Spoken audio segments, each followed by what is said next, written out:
কিন্তু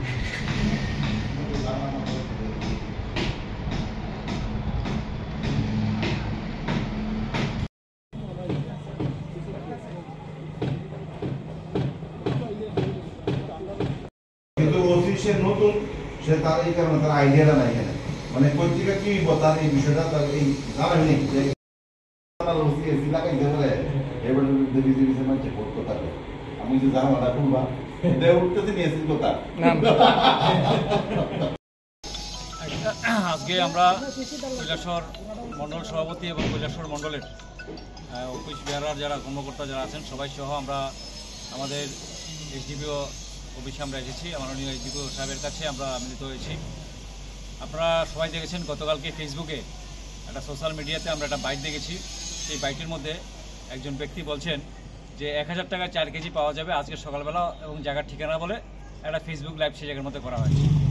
এবং পরবর্তী সময় আমরা খোঁজখবর নিয়ে আমরা জানতে পারি যে আজকে সকালবেলা বাবুরবাজার থেকে কনকপুরের যে রাস্তা, বাবুরবাজার থেকে যে রাস্তাটা দক্ষিণ দিকে সুলতানপুর মফস্বর আলীর বাড়ি হয়ে কনকপুর পর্যন্ত এসেছে, সেই রাস্তার সেগুন বাগানটার পাশে ওইখানে গরু কাটা হচ্ছে এবং সেই গরুর মাংস 1000 টাকা 4 কেজি বিক্রি করা হচ্ছে এবং ওপেন সেই জায়গার মধ্যে সেটা বিক্রি করা হচ্ছে। এবং যিনি এই বক্তব্যটা রেখেছেন আমরা জানতে পেরেছি যে এখানে এলাকার মানুষ আমাদেরকে বলেছেন যে গত বছর দুর্গাপুজোর আগে এই যে বাবুরবাজারে আমাদের সর্বমঙ্গলা কালীবাড়িতে যে অ্যাটাক হয়েছে এবং আমাদের যে এই বাবুরবাজারে একটা মসজিদে আগুন লাগানো হয়েছে, এই কাণ্ডের সাথে সেই ব্যক্তিটা জড়িত, এটা এলাকার মানুষ আমাদেরকে বলছেন।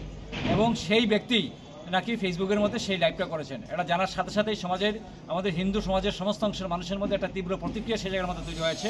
আমরা ভারতীয় জনতা পার্টির পক্ষ থেকে আমরা মাননীয় এসডিপিও সাহেবের কাছে আমরা মিলিত হয়েছি এবং পুলিশ সাথে সাথেই উদ্যোগ নিয়েছে। ওই জায়গার মধ্যে পুলিশ রেড করবার জন্য পুলিশকে পৌঁছে গেছে।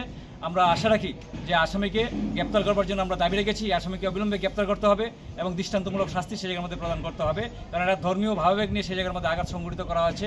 এবং গত বছর মসজিদের মধ্যে আগুন লাগিয়ে একটা সমাজের মধ্যে একটা বিশৃঙ্খল পরিবেশ সেই জায়গার মধ্যে তৈরি করার ক্ষেত্রে ওই ব্যক্তির একটা অবদান সেই জায়গায় ছিল। মানুষের কাছ থেকে সেটা আমরা জানতে পেরেছি, সেটাই আমরা এখানে প্রশাসনের কাছে তুলে ধরেছি। আমরা বিশ্বাস করি যে প্রশাসন সেখানে গুরুত্বপূর্ণ ভূমিকা গ্রহণ করবে। আমরাও পার্টির সেই বিষয়গুলোর উপর আমরা পরবর্তীতে নজর রাখবো।